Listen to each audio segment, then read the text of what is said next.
Hello, नमस्कार प्रस्तुतियों। राजस्थान के पशु परिचय एग्ज़ाम के इस महत्वपूर्ण प्रश्नों की क्लास में आपका एक बार फिर से स्वागत है। इन प्रश्नों की क्लास में हम 50 तक के प्रश्न पूर्व की क्लास के अंदर कर चुके हैं और पार्ट बी के हमने 20 प्रश्न कंप्लीट किए हैं।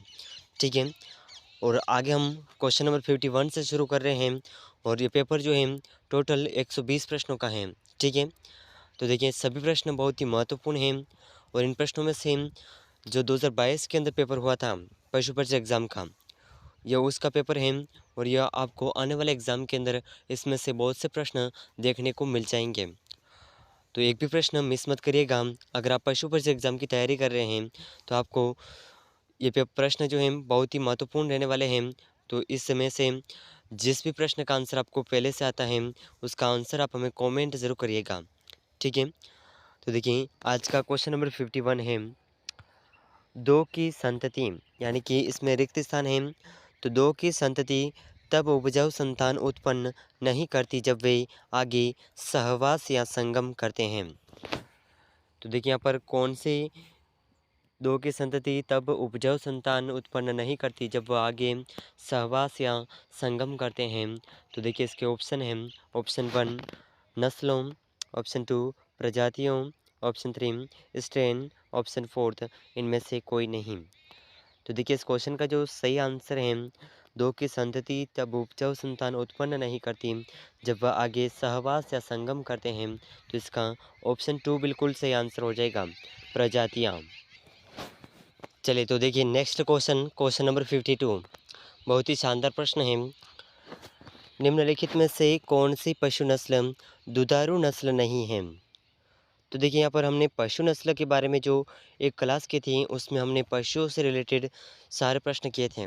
ठीक है, जिसमें कौन सी पशु नस्ल सबसे ज़्यादा दूध देती है, कौन सी पशु नस्ल कम दूध देती है और गाय की कौन सी नस्ल है जो सबसे ज़्यादा दूध देती है। इस तरह से हमने कुछ महत्वपूर्ण प्रश्न किए थे।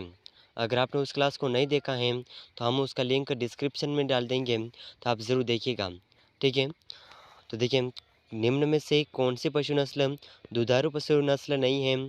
तो इसके ऑप्शन हैं साहिवाल, ऑप्शन 2 लाल सिंधी, ऑप्शन 3 थारपारकर, ऑप्शन 4 कांकरेज। तो देखिए इसका जो सही आंसर है, यह सही आंसर हो जाएगा ऑप्शन। तो देखिए इसका जो सही आंसर है, यह सही आंसर हो जाएगा ऑप्शन 4।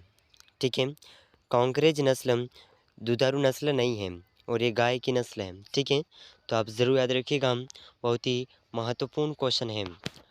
तो नेक्स्ट क्वेश्चन, क्वेश्चन नंबर 53 बहुत ही शानदार क्वेश्चन। भारत में विश्व की कितने प्रतिशत से अधिक भैंस की आबादी भारत क्षेत्र अपने देश के अंदर है? ठीक है, तो दुनिया की यानी कि विश्व की कितने प्रतिशत से आबादी जो भैंस की आबादी है उसमें कितने प्रतिशत अपने भारत के अंदर स्थित हैं? तो देखिए इसके ऑप्शन हैं 75%, ऑप्शन 2 70%, ऑप्शन 3 65%, ऑप्शन 4 है 50%। तो देखिए इन चारों ऑप्शन में से ऑप्शन 4 इसका सही आंसर हो जाएगा। 50% से अधिक आबादी भैंसों की आबादी अपने भारत देश में वर्तमान में स्थित है। ठीक है, आप ज़रूर याद रखिएगा, बहुत ही महत्वपूर्ण प्रश्न है। चलिए तो देखिए इसके बाद में नेक्स्ट क्वेश्चन है, व्यक्ति की पिछली कुछ पीढ़ियों में पूर्वजों की सूची या रिकॉर्ड को कहा जाता है? तो देखिए व्यक्ति की जो पिछली कुछ पीढ़ियाँ होती हैं, यानी कि पुरानी जो पीढ़ियाँ होती हैं उनका जो रिकॉर्ड होता है, जो भी डॉक्यूमेंट्स वगैरह हैं वो होते हैं, तो उसे क्या कहा जाता है? ठीक है, इस तरह का क्वेश्चन इसमें पूछा गया था। तो देखिए इसके ऑप्शन हैं संतति, ऑप्शन 2 सहोदर भाई बहन, ऑप्शन 3 वंशावली, ऑप्शन 4 झुंड। तो देखिए झुंड तो कहते नहीं हैं, तो इस क्वेश्चन का जो सही आंसर है, यह सही आंसर हो जाएगा ऑप्शन 3, इसे वंशावली कहा जाता है। ठीक है, तो देखिए नेक्स्ट क्वेश्चन, क्वेश्चन नंबर 55 बहुत ही शानदार क्वेश्चन है। एक ही नस्ल से असंबंधित पशुओं के बीच संगम के लिए किस शब्द का प्रयोग किया जाता है? तो देखिए एक ही नस्ल के असंबंधित पशुओं के बीच संगम के लिए जिस शब्द का प्रयोग किया जाता है, इन शब्दों के ऑप्शन हैं ऑप्शन 1 बहिप्रजनन, ऑप्शन 2 बहिसंकरण, ऑप्शन 4 ऑप्शन 3 संकरण, ऑप्शन 4 है अंतः प्रजनन। तो देखिए इन चारों ऑप्शन में से इस क्वेश्चन का जो सही आंसर है, यह सही आंसर हो जाएगा ऑप्शन, तो इसे बहिःसंकरण कहा जाता है। ठीक है, ऑप्शन 2 इस प्रश्न का बिल्कुल करेक्ट आंसर हो जाएगा।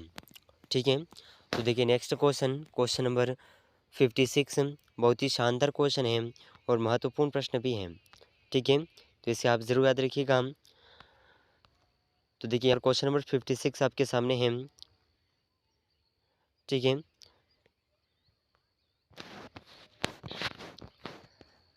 NDDB का पूर्ण रूप क्या है? तो देखिए बहुत ही शानदार क्वेश्चन पूछा गया है। NDDB का पूरा नाम क्या है?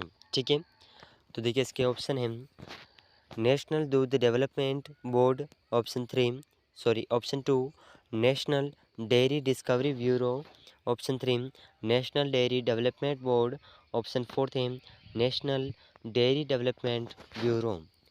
तो देखिए इन चारों ऑप्शन में से जो सही आंसर है, ठीक है, यहाँ पर आप देख पा रहे होंगे फर्स्ट और तीसरा ऑप्शन। ठीक है, लेकिन यहाँ पर तीसरे ऑप्शन के अंदर है डेयरी और फर्स्ट के अंदर है दूध। ठीक है, तो यहीं से आपका जो आंसर है गड़बड़ी हो जाती है। ठीक है, तो इस क्वेश्चन का जो सही आंसर है NDDB का जो पूरा नाम है यह है नेशनल डेयरी डेवलपमेंट बोर्ड। ठीक है, ऑप्शन 3 बिल्कुल सही आंसर हो जाएगा। तो चलिए नेक्स्ट क्वेश्चन नंबर 57 बहुत ही शानदार क्वेश्चन है। केंद्रीय बेड और ऊन अनुसंधान संस्थान यानी कि CSWRI का मुख्यालय कहाँ स्थित है? तो इसके ऑप्शन है आविकानगर राजस्थान, बीकानेर राजस्थान, दंतीवाड़ा गुजरात, भोपाल मध्य प्रदेश। तो देखिए इन चारों ऑप्शन में से जो सही आंसर है केंद्रीय बेड और ऊन अनुसंधान संस्थान जो है आविकानगर राजस्थान में स्थित है। ठीक है, तो ऑप्शन 1 इसका बिल्कुल सही आंसर हो जाएगा। तो देखिए नेक्स्ट क्वेश्चन है क्वेश्चन नंबर 58 बहुत ही शानदार क्वेश्चन और महत्वपूर्ण प्रश्न भी है। ठीक है, तो इसे आप ज़रूर याद रखिएगा। यहाँ पर आप देख पा रहे होंगे क्वेश्चन नंबर 58 प्रोकैरियोटिक कोशिका में सामान्यतः निम्नलिखित में से क्या पाया जाता है?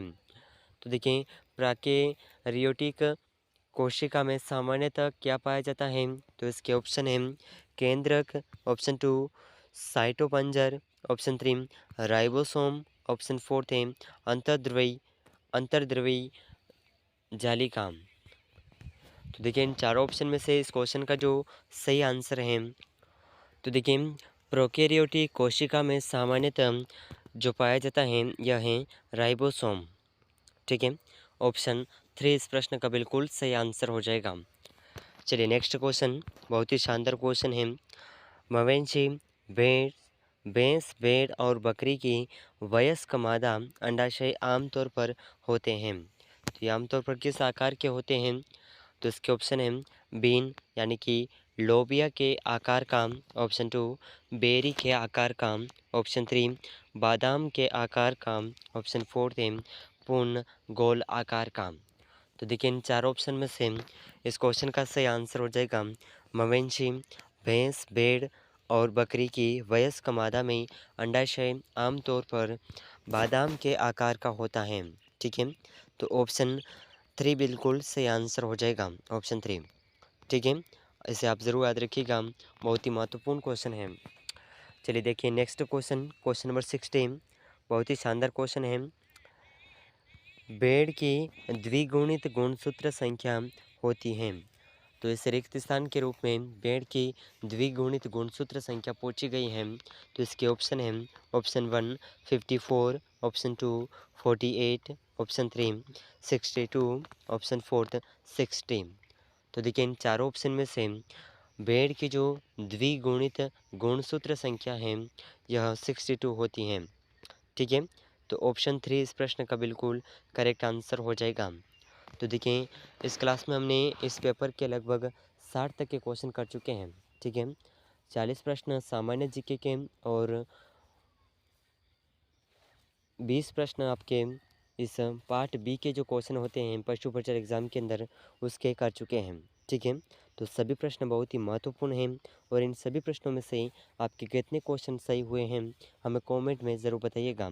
अगर आप इन प्रश्नों का टेस्ट देना चाहते हैं तो डिस्क्रिप्शन में व्हाट्सएप ग्रुप का लिंक है और इसके अलावा आप हमें इस नंबर पर पर्सनली मैसेज भी कर सकते हैं। ठीक है, हम आपको व्हाट्सएप ग्रुप का लिंक सेंड कर देंगे और इसी के साथ में टेस्ट क्विज़ का लिंक भी सेंड कर देंगे। ठीक है, तो इस नंबर पर आप हमें व्हाट्सएप करिएगा। ठीक है, तो देखिए, अगर आप चैनल पर नए हैं तो अभी तक चैनल को सब्सक्राइब नहीं किया है तो चैनल को सब्सक्राइब कर लीजिएगा और इस क्लास को अपने दोस्तों के साथ शेयर ज़रूर करिएगा। तो मिलते हैं अगले महत्वपूर्ण प्रश्नों के साथ में, तब तक के लिए जय हिंद, जय भारत।